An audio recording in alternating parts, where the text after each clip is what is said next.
3 question number 2 ABC and DCB are two isosceles triangle. क्या कह रहा है कि दो ट्राइंगल बनाओ जो आइसोलेस होगा और जिसके नाम आपने रखने हैं ABC और DBC। सवाल पहले समझा करो, जब तक सवाल नहीं समझ में आएगा आप प्रूवमेंट नहीं कर सकते। आगे क्या कह रहा है, ऑन द सेम साइड्स, और उनकी जो है ट्राइंगल की एक सेम साइड होगी ऑफ अ कॉमन बेस, और जिसका बेस BC होगा। क्या कहना है, सवाल समझा आपने। क्या कहा मैंने कि दो ट्राइंगल ऐसे बनाओ कि दोनों के जो बेस हैं, क्या है, दोनों के बेस क्या होता है, ये दोनों का बेस एक हो, यानी एक ट्राइंगल ABC ऐसे बनेगी, दूसरे का बेस ये मिला के दूसरी ट्राइंगल ऐसे बनाओ। समझ में आ गई ट्राइंगल कैसे बनाना है। पहली ट्राइंगल का नाम ABC रखोगे और दूसरी ट्राइंगल का नाम क्या रखोगे आप, DBC, ABC। एक ट्राइंगल ये हो गया और दूसरी ट्राइंगल हो गया BCD। दो ट्राइंगल आपने बनानी है जो दोनों आइसोलेस होंगे और इनके बेस एक होना चाहिए और इनका नाम ABC ट्राइंगल हो और BCD ट्राइंगल हो। इतनी बात समझ में आ गई। सवाल ने क्या कहा, अच्छा कॉमन पॉइंट यहाँ तक। प्रूफ साबित ये करना है कि AD is the right angle bisector of BC। इसमें आपने एक बाइसेक्टर खींचना है A से लेकर D तक जो कि राइट एंगल बनाए, ये प्रूफ आपने करना है। आपने क्या करना है कि दो ट्राइंगल लिए आपने ABC और दूसरा कह रहा है BCD, और ये जो है ट्राइंगल जो है आइसोलेस है। आइसोलेस का मतलब ये है कि दो इसके साइड बराबर हैं, उसके भी दो साइड बराबर हैं। दूसरा वो ये कह रहा है कि इसके ऊपर जो है एक बाइसेक्टर खींचो जो कि AD को से मिले, यानी AD को क्रॉस करे, और ये आपने साबित करना है कि जो इनके एंगल बन रहे हैं वो एंगल जो है वो राइट एंगल है। बिल्कुल वैसे ही सवाल है जैसे हमने क्वेश्चन नंबर 1 किया था। सबसे पहले हम ये देखेंगे कि हमें दिया क्या क्या है। गिवन में आप लिखोगे, आपको दो ट्राइंगल दिया है, एक ट्राइंगल दिया है ABC और दूसरा ट्राइंगल दिया है आपको BDC। दूसरी चीज़ आइसोलेस कह रहा है, तो यानी AB जो है और AC जो है वो आपस में क्या होंगे, वो इक्वल होंगे। यानी हम यहाँ लिखेंगे AB लाइन आइसोलेस है, कॉन्जुगेट्स है कितना, AC के। ठीक है, क्यों, क्योंकि ये हमारे पास आइसोलेस है। दूसरी चीज़ ये है, दूसरी लाइन आप क्या कहोगे कि जो BD है वो CD के भी बराबर है। BD कॉन्जुगेट्स है DC। क्यों कहा हमने इन दोनों को, इसलिए कहा कि ये आइसोलेस है। आइसोलेस की डेफिनेशन ही यही है, ऐसा एंगल जिसके दो साइड या दो साइड और दो एंगल बराबर होते हैं। प्रूफ क्या करना है आपने, ये देखना है। प्रूफ मुझे ये करना है कि AD जो है is right angle, RIGHT, right bisector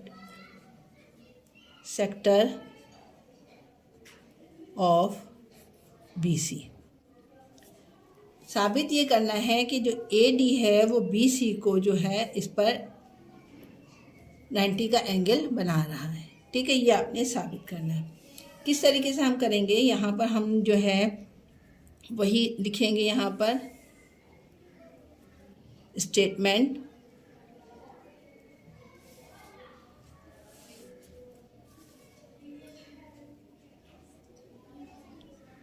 यहाँ रीज़न। अच्छा जी, आप सबसे पहले ये वाली ट्रायंगल ले लो AB, इसको O का नाम दे दो। ठीक है, ये जहाँ सेंटर है ये आपका O है। दो ट्रायंगल ले लो AOB और AOC। ठीक है, दो ट्रायंगल यहाँ मैंने लिखे AOB, दूसरा है AOC। ठीक है, अच्छा जी, हम इन दोनों ट्रायंगल का क्या करेंगे, सबसे पहले कंपेयरिंग करेंगे। यहाँ लिखा मैंने triangle AOB compare for AOC triangle. आपको पता है कि दो साइड जब आइसोलेस होता है तो बराबर होता है। आप कहोगे ए बी और ए सी बराबर है। मैंने क्या कहा कि ए बी जो है ये वाली लाइन और ये वाली लाइन बराबर है। क्यों? क्योंकि ये आपको गिवन है। गिवन का मतलब है आइसोलेस है, इसलिए हमने ये लिखा कि ए लाइन और ए बी लाइन और ए सी लाइन जो है वो बराबर है। इसी तरीके से अगर तुम देखो तो यहाँ पर जो एंगल बन रहा है वो 90 का है, यहाँ पर भी एंगल है वो 90 का है। यानी हम कह सकते हैं कि दोनों में जो एंगल ओ है वो 90 का है और एंगल ओ इसका भी 90 का है। लेकिन इसको मैं थोड़ा तरीके से यूँ बोल सकती हूँ कि ए ओ बी एंगल जो है, एंगल ए ओ बी वो कॉन्जुगेट्स है किसके? एंगल ए ओ सी। ठीक है, यूँ भी बोल सकती है और यूँ भी बोल सकती है, जो आपकी मर्जी है। अब हम क्या कहेंगे? क्यों कहा है? क्योंकि ये राइट एंगल बना रहे हैं, राइट एंगल बना रहे हैं दोनों में। सही। थर्ड क्या हम कह सकते हैं? हम ये कह सकते हैं कि जो ए बी डी की लाइन है, बी और डी की जो लाइन है, और सॉरी बी और डी, कौन सा लेना है हम? बी ये वाली लाइन जो है ए और ओ की और ए और सी की, वो भी आपस में बराबर है। क्यों बराबर है? क्योंकि ये आइसोलेस है हमारे पास। ठीक है, हमने यहाँ लिखा ए और ओ और ए और सॉरी ये वाली लाइन लेनी ना, ए और ओ दोनों बराबर है। क्यों बराबर है? क्योंकि ये दोनों लाइनें जो हैं वो आइसोलेस हैं। तो यहाँ पर हमने लिखा आइसोलेस की वजह से। अब आपको पता है लाइन साइड एंगल साइड किसके बराबर होता है? Side angle side. जब आपस में बराबर होते हैं तो ट्रायंगल भी बराबर होगी। हमने ये वाली ट्रायंगल लेनी है ए बी और ओ ए ओ बी हमने लिखा था। ए और बी भी ट्रायंगल बराबर होगा, इक्वल होगा ट्रायंगल ए ओ और सी के। ठीक है, इतनी बात समझ में आ गई। जब ट्रायंगल बराबर होते हैं तो आपको पता है एंगल भी आपस में फिर बराबर हो जाएंगे। यानी कोई भी आपको दो ट्रायंगल बराबर हैं तो उनके सारे साइड्स भी आपस में बराबर होंगे और उनके एंगल भी आपस में बराबर होंगे। यही चीज़ हमने यहाँ पे लिखी है कि measure angle A O B plus measure angle A O C equal होगा 180 के। ठीक है, measure angle A O B और measure angle A O C आपस में किसके बराबर होंगे? 180 के। सप्लीमेंट्री, रीजन में क्या लिखा? सप्लीमेंट्री। ऊपर हमने क्या साबित किया है कि ए ओ बी आपस में बराबर हैं। तो हम इसकी जगह पर ए ओ सी की जगह पर लिख सकते हैं ए ओ बी। इस जगह पर हम लिख लेंगे measurement angle A O B plus measurement A O B equal to 180। दोनों को जमा करोगे तो ये हो जाएगा 2 angle A O B equal to 180। 2 इसके नीचे ले जाओगे तो आपके पास हो जाएगा angle A O B equal to 180/2 और ये आपके पास आ गया। ये वाला जो ट्रायंगल आपने प्रूफ करना है इसमें ये आ गया 2 1 ज़ा 2 2 9 ज़ा 80, राइट एंगल आ गया जो हमें प्रूफ करना था 90 डिग्री। ठीक है, हमने यहाँ पे ये प्रूफ कर दिया कि जो ट्रायंगल है ये वाली, ये आपके पास क्या है? राइट एंगल है, जो इसने हमें बोला था। इसी तरीके से हम दूसरी ट्रायंगल ले लेंगे। यहाँ पर आप लिखोगे कि प्रूफ राइट एंगल। ठीक है, ये प्रूफ हो गया हमारे पास कौन सी वहाँ पर ये वाली ट्रायंगल में। अब हम यही चीज़ नीचे भी उसी मेथड से करेंगे जिस मेथड से ऊपर वाला किया था। करके दिखाऊं या आप लोग खुद कर लोगे? चले मैं करके दिखा देती हूँ। अब हम कौन सी ट्रायंगल लेंगे? बी ओ डी और डी सी और ओ। ठीक है, इसको लेते हैं अब हम। दो ट्रायंगल आपने ले लिया, वही ओ बी डी और ओ सी डी। यहाँ पर हमने दोनों को पहले कंपेयर करवाना है। किस तरीके से हम लिखेंगे? सबसे लिखेंगे B O D triangle compare, compare के ये निशान होता है सी ओ डी, ठीक है। ये इस तरीके से हमने यहाँ पर कंपेयर करवाना। वही दो लाइनें ले लेंगे। कौन सी दो लाइनें लोगे? बी डी जो है वो, बी डी जो है लाइन वो कॉन्जुगेट्स है सी डी के, ठीक है। ट्रायंगल वही यहाँ 90 का बन रहा है, यहाँ 90 का बन रहा है, तो आपने वही लिखना है कि आपके पास हो जाएगा बी ओ डी कॉन्जुगेट्स होगा किसके? सी ओ और डी के एंगल। दूसरी लाइन एक और ले लो। कौन सी लाइन लोगे? अब आप जो दूसरी लाइन लोगे ओ डी ले लो। ये वाली लाइन और ये वाली लाइन भी कॉन्जुगेट्स है। क्यों कॉन्जुगेट्स है? क्योंकि ये आइसोसेलेस है ओ सी। यहाँ पे लिखोगे आइसोसेलेस, आइसोसेलेस, ठीक है। अच्छा, वही वाली बात हो जाएगी आपके पास। Angle side, angle side, side angle side क्या होगा? पोस्टिलेट। ये दोनों आपके पास जो ट्रायंगल है ये भी आपस में बराबर आ गए। B O D triangle equal है ट्रायंगल सी ओ डी के, सही है। अब हमने वही लिया, दो इक्वेशन दो ले लोगे आप। कौन कौन से? ये लिखोगे आप कि इन दोनों को अगर जमा करोगे, angle B O D plus angle B C O D equal to 180, क्योंकि सप्लीमेंट्री होता है ठीक है। सी ओ डी की जगह पर क्या लिख सकते हो? बी ओ डी लिख सकते हो। B O D plus angle B O D equal to 180। दोनों एक जैसे हो गए, दोनों को जमा करोगे तो ये जगह 2 angle B O D equal to 180। 2 को इसके नीचे ले आओगे तो ये हो जाएगा angle B O D equal to 180 upon 2। 2 1 ज़ा 2, 2 9 ज़ा 80, 0। Angle B O D equal to 90 degree. It is right angle, right angle, hence prove हो गया। इससे हमें साबित हुआ कि ऊपर वाली में भी हमारे पास 90 आया था, नीचे वाले में भी आया था, तो हमारे पास प्रूफ ये हुआ कि ए डी लाइन जो है वो परपेंडिकुलर है बी सी पर, हैंस प्रूफ। यहाँ पर हमारे पास ये क्वेश्चन नंबर जो है 2 कंप्लीट हो गया। उम्मीद करती हूँ आपकी समझ में आया होगा। बिल्कुल वैसे ही है जैसे हमने क्वेश्चन नंबर 1 किया था। ज़्यादा तरमीम नहीं थी इसमें, ज़्यादा कोई फ़र्क नहीं था। मूव ऑन होते हैं क्वेश्चन नंबर 3 की तरफ।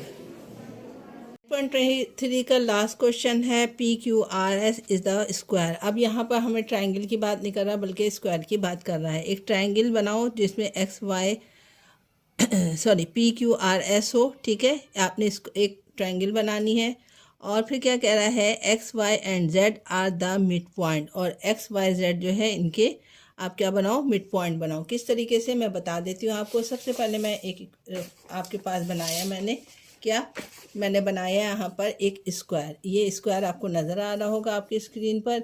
मैं इसको सीधा कर देती हूँ। हाँ, क्या कह रहा है? पी क्यू आर और एस, एक स्क्वायर बनाना है आपने, ठीक है। इनके मिड पॉइंट दे रहा है। मिड पॉइंट का मतलब क्या होता है? सेंटर का। इसका सेंटर एक्स कहला रहा है, इसका सेंटर वाई कहला रहा है और इसका सेंटर जेड दिया इसने, ठीक है। स्क्वायर की डेफिनेशन क्या होती है? स्क्वायर की डेफिनेशन ये होती है ऐसी फिगर जिसके चारों साइड्स इक्वल हो, चारों एंगल्स भी इक्वल हो। ये स्क्वायर की हमारे पास डेफिनेशन है। फिर क्या कह रहा है कि इसके अंदर जो ट्रायंगल बन रहा है वो आप जो है वो साबित करो कि वो भी इक्वल है, ठीक है। किस तरीके से हम एंगल बनाएंगे वो मैं आपको बता देती हूँ। सबसे पहले आप जो है ना इसके पी के मिड पॉइंट से वाई को मिला दो। यहाँ पर आपके पास एक ट्रायंगल बनेगी और एक्स को वाई से मिला दो, ठीक है। इसी तरीके से एस को आप जो है वाई से मिलाओ। यहाँ पर आपको ये वाली देखो ट्रायंगल बन गई है आपके पास, ये शेप बन रही है इस तरीके से, ये इस तरीके से, ये एक शेप बन गई आपके पास एक ट्रायंगल की। दूसरी ट्रायंगल आप यहाँ से बना लो, एस को इससे मिलाओ और z को इसके मिड पॉइंट से मिला दो, तो ये आपके पास दूसरी ट्रायंगल बन गई है। ठीक है, अब इसको हम इसने नाम दे दिया है आपके पास। सबसे पहले हम ये देखेंगे गिवन क्या क्या है हमारे पास हमने ये कहा कि हमारे पास एक जो है वो स्क्वायर है। स्क्वायर दिया हुआ है क्या, P Q R और S, ये हमारे पास गिवन है। उसके अलावा हमारे पास क्या चीज़ उसने दिया हुआ है, अगर मैं ये कहूँ PX और SZ, इसका जो है दोनों की वैल्यूज़ बराबर है। क्यों बराबर होगी, क्योंकि आपने कहा कि अगर ये ट्रायंगल 4 सेंटीमीटर की है तो ये भी 4 सेंटीमीटर की भी, तो इसका मिड पॉइंट 2 होगा तो इसका भी मिड पॉइंट 2 होगा। तो ये आपने यहाँ पर जो गिवन क्या दिया हुआ है, हमने ये कहा कि P और X जो है वो जो है कॉन्जुगेट्स है किसके, S और Z के। इतनी बात समझ में आ गई। क्या कहा मैंने कि ये वाला हिस्सा इसका और ये वाला हिस्सा जो है आपस में इक्वल है, सही है ना, इक्वल ही है। अच्छा, दूसरी बात मैं ये कहूँ कि x और y और इसका y और z दोनों इक्वल है, दोनों सबके मिड पॉइंट्स आपस में मिले तो वो भी बात सही होगी। तो मैंने ये कहा कि x और y भी कॉन्जुगेट्स है y और z के। ठीक है, ये सब चीज़ें हमें गिवन है, सवाल से हमें पता चल रहा है, स्क्वायर से हमें पता चल रहा है। तीसरी चीज़ आपको दी है, मैं क्या कहूँ कि p और y, जो इसका p है ये वाली लाइन p की और इसकी s वाली लाइन ये भी आपस में बराबर होगी। क्यों बराबर होगी, क्योंकि ये इसका सेंटर से ये मिड पॉइंट से मिल रहा है, इसके भी एंड से मिड पॉइंट पे मिल रहा है, तो ये दोनों की जो लेंथ होगी वो भी आपस में बराबर होगी। यही चीज़ मैंने यहाँ पर लिखी कि PY बराबर होगा, कॉन्जुगेट्स होगा S और Y के। ठीक है, ये वो चीज़ें थी जो मुझे गिवन थी। अब हम चले जाते हैं वही जैसे स्टेटमेंट और वो करते हैं हम के हमारे पास जो है स्टेटमेंट और क्या लेते हैं, रीज़न लेते हैं। तो यहाँ मैंने एक लाइन खींची यहाँ पर, ठीक है, और ट्रायंगल मेरे पास कौन कौन सी बन रही है मैं सवाल आपको यहाँ से दिखा दूँ। ये वाली ट्रायंगल है PX और Y, या जो चीज़ आपके पास सेंटर में है उसको पहले लिख लो PY और आपके पास क्या है X, PYX ले लो एक ट्रायंगल, ट्रायंगल PY और X को हम कंपेयर करेंगे किसके साथ, इस वाली इक्वेशन से SY और Z से, SY और Z ट्रायंगल से। ठीक है, ये चीज़ है, ये आपने कंपेयर करना है और दोनों इक्वेशन अगर दोनों ट्रायंगल इक्वल आ जाती है तो आपका मतलब होगा कि आपकी ये ट्रायंगल भी आपस में इक्वल है। ये ट्रायंगल SYZ है। अच्छा जी, ऊपर हमने क्या प्रूफ किया कि PX जो है वो कॉन्जुगेट्स है, PX जो है वो कॉन्जुगेट्स है किसके, S और Z के। ये क्या है, गिवन है। हमने यहाँ पे रीज़न में क्या लिख दिया, गिवन। इसी तरीके से अगर आपको हो कि X और Y भी बराबर है YZ के, X और Y ये भी कॉन्जुगेट्स है किसके, Y और Z के, ये भी गिवन है। इसी तरीके से P और Y S और Y के बराबर है, P और Y S और Y, ये हम अपने पास से नहीं तस्वीर देख के हमने प्रूफ किया था और ये हमारे पास गिवन है। ठीक है, तो आपने जब मैंने पोस्टुलेट्स पढ़ाया था, पोस्टुलेट्स नंबर 1 मैंने पढ़ाया था कि अगर किसी भी ट्रायंगल के 3 साइड इक्वल हों तो वो एंगल भी आपस में इक्वल होती है। क्या, ट्रायंगल PYX जो है वो भी इक्वल है, कॉन्जुगेट्स है किसके, ट्रायंगल SY और Z के। क्यों है बराबर, क्योंकि साइड साइड साइड पोस्टिलेट, यही आपको यहाँ पर साबित करना था कि इसके अंदर बनने वाले जो ट्रायंगल्स हैं वो आपस में इक्वल हैं। ये वाला ट्रायंगल और ये वाला ट्रायंगल इक्वल है, जो कि हमने यहाँ पर आपको साबित करके बता दिया। बहुत आसान था, इतना मुश्किल नहीं था। उम्मीद करती हूँ आपकी समझ में आ गया होगा। एक्सरसाइज 9.3 जो है आज यहाँ पे कंप्लीट हो गई। मैंने आपको बताया था कि थोड़ा सा डिफ़िकल्ट है, लेकिन आप लोग समझने के लिए मैं छोटी छोटी वीडियोस बना रही हूँ ताकि आपके आसानी से समझ में आए और आपके जो सिलेबस है वो आपका सारा घिट-पिट ना हो जाए, यानी बिल्कुल मिक्स ना हो जाए। इसलिए आप लोग को थोड़ा थोड़ा सा मैं आपको समझा रही हूँ। इंशाल्लाह बहुत जल्द मुलाकात होगी, एक्सरसाइज होगी 9.4 की। अपना बहुत ख्याल रखिएगा, अपने बड़ों की इज़्ज़त कीजिए। अल्लाह हाफिज़।